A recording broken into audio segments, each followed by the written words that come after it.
Assalamualaikum warahmatullahi wabarakatuh.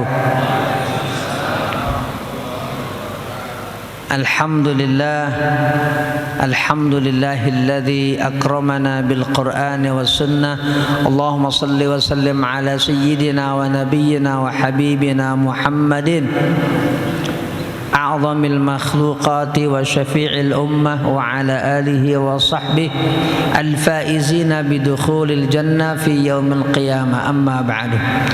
Ala hadhihi niyya wa ala kulli niyatin salihah wa ila hadrati sayyidina Muhammadin al-Mustafa Rasulillah sallallahu alaihi wasallam. Al-Fatihah.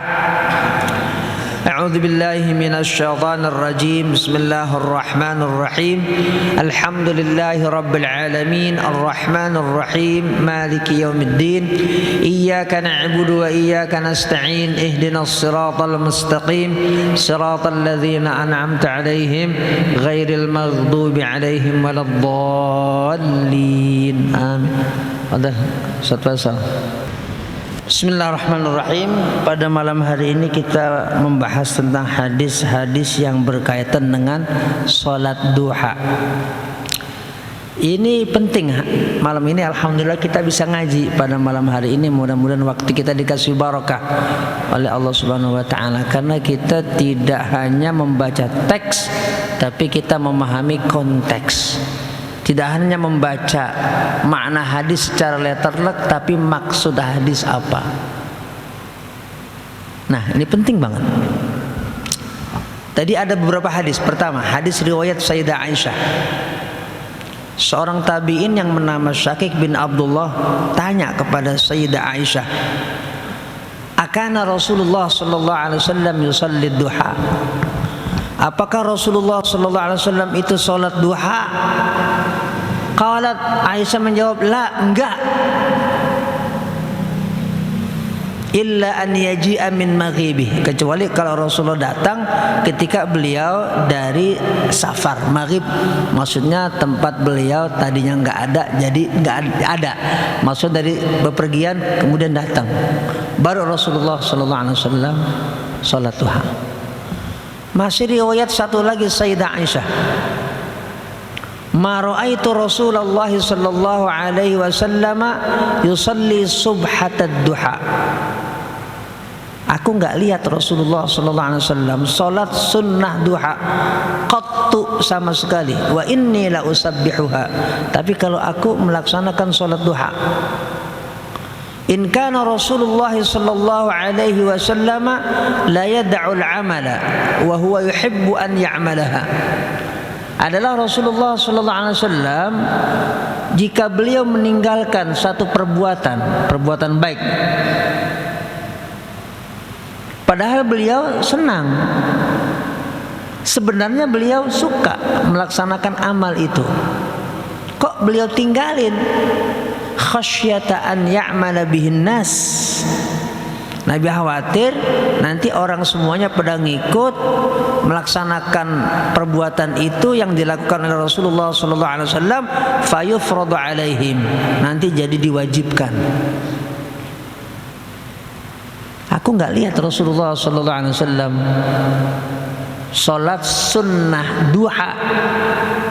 Yang pertama tadi ditanya, Nabi sholat duha enggak? Jawaban Sayyidah Aisyah, enggak. Illa an yaji'a min maghibih, kecuali ketika Rasulullah datang dari tempat beliau gaib, maksudnya dari bepergian. Yang ketiga, riwayat Sayyidah Aisyah tentang sholat duha. Kam kana Rasulullah sallallahu alaihi wasallam yusalli duha? Berapa rakaat Rasulullah sallallahu alaihi wasallam salat duha? 4 rakaat, 4 rakaat. Nah, berarti salat dong. Sayyidah Aisyah ditanya, Nabi salat duha berapa rakaat? 4 rakaat.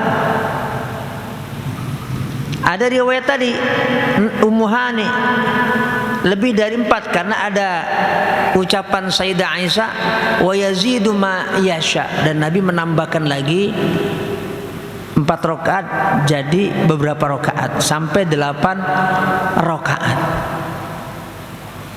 Ada lagi fadilah salat duha. riwayat Abu Dzar, riwayat Abu Darda, riwayat Abu Hurairah. Tadi dibaca. Di mana Rasulullah sallallahu alaihi wasallam bersabda, "Yusbihu ala kulli sulama min ahadikum shadaqah." Bahwa setiap pagi ini harusnya, kata orang Bekasi kudunya, setiap sulama, setiap ruas tulang-tulang yang ada di setiap persendian badan kita ini harusnya ada sedekah. Maksudnya berbuatan baik.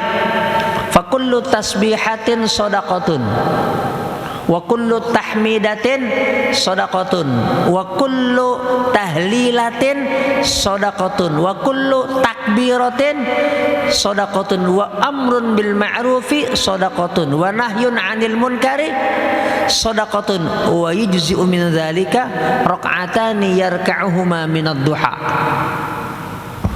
Setiap tasbih itu adalah sedekah, setiap tahmid sedekah, setiap tahlil sedekah, setiap takbir sedekah. Nyuruh orang berbuat baik sedekah, mencegah orang berbuat mungkar sedekah. Nah, cukup nih, ada satu perbuatan yang kalau kita lakukan ini sudah mencakup semua tadi. Apa itu? 2 rakaat salat duha. Sabda Rasulullah sallallahu alaihi wasallam. Itu riwayat Abu Dzar. Ada riwayat tadi Abu Hurairah, bahasanya malah ausani khalili bi thalathin. Abu Darda riwayatnya ausani habibi bi thalathin. Maksud keduanya habibi khalili, kekasihku. Maksudnya Rasulullah sallallahu alaihi wasallam. Kekasihku ini Rasulullah sallallahu alaihi wasallam berwasiat kepada aku 3 hal. Pertama, bisyami thalathati ayyamin min kulli syahrin, puasa 3 hari tiap bulan. Yang kedua, wassalatid duha, salat duha. Yang ketiga, wa an utira qabla an anama, salat witir sebelum tidur. Ini diwanti-wanti, diwasiatkan untuk dimudawamakan, dilaksanakan secara kontinu oleh yang diwasiatkan dalam hal ini sahabat Abu Hurairah dan Abu Darda radhiyallahu anhuma. Nah, 6 hadis ini ada yang kelihatan kontradiksi tadi, tapi hadis nggak ada yang kontradiksi. Dari Rasulullah sallallahu alaihi wasallam. Riwayat pertama 2 dari hadis 6 tadi, Nabi nggak sholat duha. Yang 4-5 rakaatnya malah diriwayatkan. Ya, 1-2-3-4 diriwayatkan, 5-6 malah itu wasiat Rasulullah sallallahu alaihi wasallam. Yang benar yang mana? Ya benar semua. Hadis ini dipastikan sahih semua. Tidak ada yang dhaif. Apalagi ini ada dalam Sahih Muslim, dan memang hadis sahih, bukan karena hadis ini riwayat Imam Muslim, karena memang hadisnya sahih dalam kajian panjang para ulama yang pakar hadis. Nah, inilah pentingnya kita membaca penjelasan dari ulama yang pakar hadis tentang hadis-hadis ini yang kelihatannya kontradiktif, bertentangan satu sama lain, padahal tidak. Itulah juga ketika kita membaca hadis-hadis lain ini, jangan langsung kita pahami secara terjemah. Kalau kita mau kembalikan lagi nih hadis yang kayak begini nih, ada di dalam Bulughul Maram. Apa itu? Hadis tentang kunut subuh. Baca itu Bulughul Maram. Ada seorang sahabat bilang, saya sholat di belakang Rasulullah, di belakang Abu Bakar, Umar, Utsman, Ali, nggak ada yang namanya kunut. Kita ini baca jegrek terjemahan, udah tuh itu Bulughul Maram. Aneh baca itu hadisnya, terjemahan maksudnya. Enggak begitu. Quran juga, hadis juga tidak seperti itu cara kita mengambil satu konklusi, satu natijah, satu kesimpulan yang kemudian jadi produk hukum. Kita ini pada lupa yang menulis kitab Bulughul Maram itu kunut. Ibnu Hajar Al-Asqalani. Kita yang baca itu langsung ninggalin kunut. Kenapa? Modal terjemahan doang. Nah ini juga hadis nih. Aku nggak lihat sama sekali Rasulullah sholat duha, kata Sayyidah Aisyah.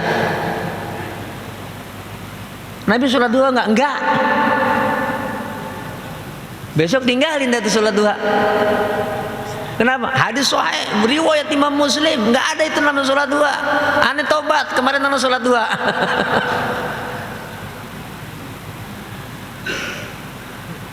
Makanya Imam Nawawi memberikan satu penjelasan agar umat itu nggak salah paham, nggak kebingungan memahami hadis yang begini. Balik lagi kepada ulama. Jangan kita memahami berdasarkan apa yang kita lihat secara zahir, secara harfiah, secara letterlek, secara terjemahan. Beliau jelaskan Rasulullah Sallallahu Alaihi Wasallam pertama, beliau itu melaksanakan satu perbuatan baik, tapi fi ba'dil awqat, di sebagian waktu. Tapi kemudian Rasulullah SAW tinggalin. Satu, ini penjelasan Imam Nawawi. Nah, ditinggalkan oleh Rasulullah SAW takut nanti diwajibkan. Nah, ini seperti halnya sholat tarawih, qiyam Ramadan. Nabi laksanain beberapa hari, habis itu tinggalin sama Rasulullah SAW. Dan kemudian kita melaksanakannya secara mudawamah, terus menerus. Nah ini duha Nabi laksanain, terus di sebagian waktu Nabi tinggalin. Kenapa? Takut diwajibkan. Tapi kemudian pelaksanaannya mudawamah, terus menerus. Karena saking sayangnya Rasulullah SAW kepada kita. Jangan sampai yang biasa rutin beliau laksanakan kemudian diwajibkan oleh Allah Subhanahu wa taala kita jadi susah. Jadi takut itu diwajibkan nanti jadi susah buat umatnya. Bukan berarti kemudian enggak ada atau enggak disunahkan atau enggak dilaksanakan. Yang kedua, Rasulullah SAW di saat waktu duha itu memang tidak di rumah Sayyidah Aisyah, kecuali di waktu-waktu yang jarang. Kenapa? Rasulullah biasa safar, Rasulullah keluar untuk menginspeksi, misalnya pasar, atau berkunjung ke rumah-rumah para sahabat. Sudah keluar beliau di waktu duha itu, sudah keluar. Nah, pelaksanaannya bisa tidak di rumah ketika Rasulullah berada sama Aisyah. Jadi apa yang beliau kemudian riwayatkan, apa yang Sayyidah Aisyah riwayatkan, ya berdasarkan apa yang Sayyidah Aisyah lihat. Tapi ternyata ada yang beliau nggak lihat. Nah makanya ada riwayat tadi Sayyidah Aisyah ditanya, berapa sih itu Nabi Shallallahu Alaihi Wasallam sholat duha 4 rakaat. Lah, tadi kan enggak. Nah setelah dikasih kabar oleh Ummu Hani, ternyata di rumah Ummu Hani Rasulullah itu sholat duha. Sayyidah Aisyah enggak tahu. Jadi itulah kenapa kita nggak bisa membaca satu hadis dari satu sahabat, bahkan dari seorang istri Rasulullah Sallallahu Alaihi Wasallam, kemudian menunjukkan kita ambil kesimpulan, loh ini kan bini Nabi.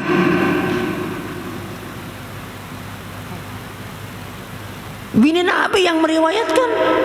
Ternyata juga nggak bisa seperti itu langsung kita telan. Nyatanya ini lagi kita baca riwayatnya,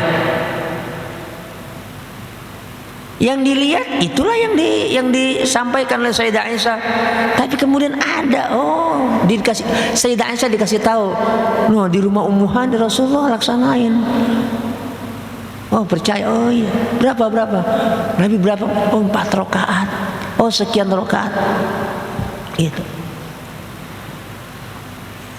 Dan kemudian dengar lagi tuh, oh Rasulullah itu memberikan satu wasiat tentang sholat duha kepada 3 sahabat beliau. 2 wasiat secara langsung, yang 1 itu fadilah, yang diriwayatkan barusan oleh Abu Dzar Al-Ghifari. Nabi enggak bilang kepada Sayyidah Aisyah. Nabi bilangnya kepada sahabat, pertama Abu Dzar, kedua Abu Darda, ketiga sahabat Abu Hurairah. Sayyidah Aisyah enggak disampaikan oleh Rasulullah sallallahu alaihi wasallam. Mungkin enggak? Ya mungkin lah, ini riwayatnya buktinya. Makanya hadis itu harus kita lihat dari sekian banyak riwayat istri-istri Rasulullah dan juga para sahabat Rasulullah sallallahu alaihi wasallam. Nah, apalagi Rasulullah sallallahu alaihi wasallam memang punya lagi beberapa istri. Berarti Rasulullah tidak sebatas hanya di rumah Sayyidah Aisyah radhiyallahu anha. Kan yang di rumah istri yang lain Sayyidah Aisyah tahu nggak? Nggak tahu. Tahu setelah disampaikan kepada beliau, kepada Sayyidah Aisyah radhiyallahu anha. Nah, ini penting sekali pemahaman buat kita semua tentang satu perbuatan, satu sunnah, satu apa yang disampaikan oleh Rasulullah sallallahu alaihi wasallam bagi kita semuanya ini. Jadi kita ini bukan sebatas memahami sholat duhanya, tapi cerita tentang sholat duhanya itu bagaimana. Nah, kalau kita baca satu, orang buta ini megang gajah, yang dipegang apanya doang. Oh, yang namanya gajah itu kata orang buta ini kayak tampah. Kenapa? Pas dia pegang, telinganya, kupingnya. Tergantung dia megang apa yang orang buta itu. Lah kita juga memahami hadis dan sunnah Rasulullah SAW. Jangan kayak orang buta megang benda. Udah main, ya nggak benar. Aku nutup bid'ah itu kan. Karena aneh baca hadis Bulughul Maram udah. Hadis itu satu tuh. Padahal Bulughul Maram itu buku saku, buku kantong. Buku kantong. Indal ulama, menurut para ulama, indal muhadditsin, menurut para pakar hadis. Jangankan Bulughul Maram yang cuma kurang dari 2000 hadis. Sahih Bukhari oleh yang menyusun itu Imam Bukhari, itu beliau bilang ini mukhtasar, ini ringkasan. Padahal 7.500 hadis lebih, pakai sanad lagi. Tapi oleh yang menyusunnya, oleh Imam Bukhari, ini ringkasan. Apa nggak puyeng kita dengerin ke Imam Bukhari? Lah, kitab 7.500 hadis beserta mata rantainya, sanadnya dibilang oleh Imam Bukhari sendiri ini mukhtasar min ayyami Rasulullah sallallahu alaihi wasallam. Apa yang dilaksanakan, maksudnya ayyam itu apa yang dilaksanakan oleh Rasulullah sallallahu alaihi wasallam. Ini penting buat kita semuanya. Jadi jangan, sekali lagi sampai, jangan mengambil kesimpulan hukum hanya dari tadi satu atau bahkan beberapa hadis, tapi sifatnya zahir, terjemahan makna yang sifatnya harfiah, letterlek. Karena ternyata dalam hal ini nih, sholat duha, kalau kita memahami dengan cara seperti itu salah. Bukan menurut saya, menurut para pakar hadis. Bukan kata saya, kan barusan dibaca syarahnya oleh Ustadz Faisal. Bukan saya yang baca, Ustadz Faisal. Saya cuma menyampaikan apa yang ada dalam referensi. Ini kan kajian ilmiah Masjid Agung Al-Barkah. Masa kita kotori dengan hal yang ecek-ecek? Nah ini penting buat kita semuanya. Apalagi banyak lagi hadis-hadis yang berkaitan dengan kemuliaan sholat duha. Bahkan masuk kategori hadis qudsi. Ada hadis qudsi riwayat Imam Tirmidzi. Hadis qudsi riwayat Imam Tirmidzi. Allah Subhanahu wa ta'ala berfirman, "Ya ibna Adam, wahai anak manusia," maksudnya wahai manusia kita semua, "Irka'li arba'a raka'atin min awwalin nahar, akfika akhirahu." Hei manusia, salatlah kamu di awal ketika siang itu 4 rakaat. Maka akan aku cukupkan kamu semua. Maka disebut sholat duha itu sholat kaya. Emang ada hadis qudsinya. Dan tadi juga ada hadis yang luar biasa itu. Tentang apa? Sedekah. Tasbih sedekah, tahlil sedekah, takbir sedekah, tahmid sedekah, amar ma'ruf sedekah, nahi munkar sedekah. Kita sudah dinilai secara syar'i, secara agama sudah melakukan itu semua, cukup sholat duha 2 rakaat. Wa yujzi'u min dzalika raka'atani yarka'uhuma min ad-duha. Jadi kalau kita sudah melaksanakan sayuti 2 rakaat, udah berarti udah sedekah semua tuh. Fadilahnya sampai segitu. Ini lagi hadis qudsi. Hei manusia, sholat kamu 4 rakaat di awal nahar, awal siang. Awal nahar itu boleh juga apa aja, termasuk duha. Bahkan ada ulama yang memberikan satu penjelasan, awal nahar itu ditariknya dari apa? Dari qobliyah subuh.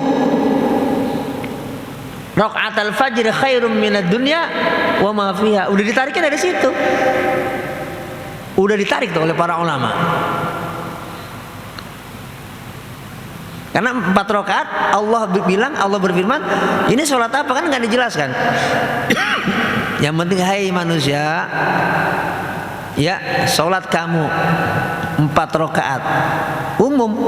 Jadi tadi qobliyah subuh 2 sama sholat subuhnya 4. Kalau kamu laksanakan ini, nanti aku cukupkan kamu di siang dan seterusnya, akhir siang sampai malam. Pemahaman ulama yang pertama, yang dimaksud 4 rakaat itu adalah sholat duha. Amalkan dua-duanya. Ya, rakaat al-fajri 2 rakaat fajar sama subuhnya pasti, karena kita kan sholat subuh. Yang kedua sunnahnya itu duha 4 rakaat, jangan ditinggalin. Kenapa? Diwasiatkan oleh baginda Nabi Muhammad sallallahu alaihi wasallam kepada 3 sahabat. Sebisa mungkin dapat kita laksanakan. Yang kerja atau yang nggak kerja. Yang kerja mungkin di kantor kalau sudah waktu istirahat, kita punya waktu luang, apakah di kantornya atau di musolanya atau ruang apalah. Apalagi kalau udah pensiun. Ya Pak Jata, ya kan waktunya lebih banyak luang. Maju Muhyiddin lebih banyak lagi. Cakepnya lagi bukan cuma 4 rakaat, 8 rakaat. Bahkan ada lagi begini, ada lagi, ini kan baru selesai kita melaksanakan ibadah haji nih. Ada juga hadis nih. Hadis tentang kemuliaan 2 rakaat awal waktu duha, yang banyak orang kemudian memasukkan itu, ini sholat namanya sholat isyraq. Orang menyampaikan, orang ya, kalau saya ditanya itu sholat isyraq itu maksudnya awal sholat duha. Awal sholat duha. Tapi kalau ada yang mengatakan itu sholat tersendiri juga nggak apa-apa, karena memang sebagian ulama ada yang mengatakan itu sholat tersendiri. Ada sebagian ulama. Jadi kita menghormati penjelasan para ulama karena memang ada hadisnya nih. Ada hadisnya. Di mana Rasul, ini hadis sahih riwayat Imam Tirmidzi tentang kemuliaan awal duha, sholat di awal waktu ketika matahari sudah tinggi. Kalau baru keluar kan nggak boleh, itu namanya waktu tahrim, nggak boleh. Tapi sudah mulai agak tinggi, ya sepanjang tombak ar-rumhin, qadra rumhin, itu masuk awal waktu sholat duha. Sebagian ulama memberikan penjelasan itu sholat isyraq. Nah, jadi Nabi memberikan satu penjelasan. Pertama, ditarik oleh Rasulullah SAW itu awal masuk waktu subuh. Man shallal ghadata fi jama'atin.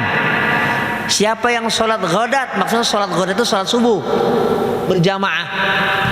Thumma qa'ada yadhkurullaha ta'ala hatta tatlu asy-syamsu. Kemudian dia nggak langsung pulang, duduk. Habis sholat subuh berjamaah ngapain? Berzikir kepada Allah Subhanahu wa taala sampai matahari itu tatlu, terbit. Sudah agak tinggi. Fayusalli rakaataini. Kemudian dia sholat 2 rakaat itu. Fayusalli rakaataini, 2 rakaat setelah matahari agak tinggi. Nah, itu sholat ketika matahari sudah agak tinggi, kita mulai dengan 2 rakaat, itulah awal sholat duha. Atau mau kita namain sholat isyraq, yang penting sholatnya, jangan ributnya. Ribut, ini sholat isyraq, ini sholat duha, ya kerjainnya kagak, buat apa ribut doang. Udah yang penting kerjainnya. Mau yang yakin ini anak sholat isyraq, tidak kerjain. Mau yang yakin ini sholat duha, kerjain. Kenapa?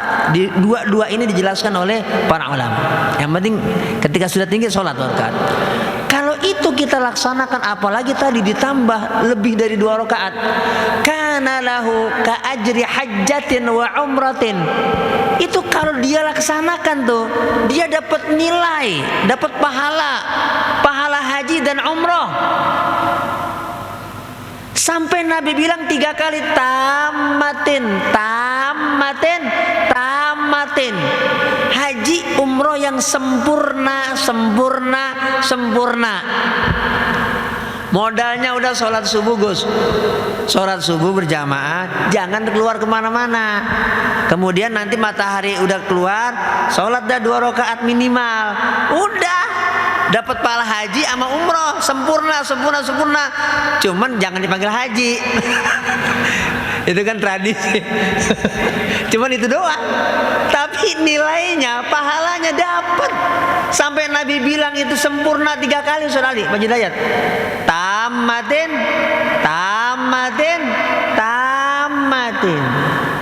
Ya, kalau bisa ini maksimal kita laksanakan Pak Haji Imam dan semua jamaah termasuk saya semua. Pak Wi, Pak Imam, Pak Jawatim, laksanain. Mudah-mudahan kita dikasih kemudahan untuk melaksanakan sunnah Rasulullah sallallahu alaihi wasallam. Al-Fatihah.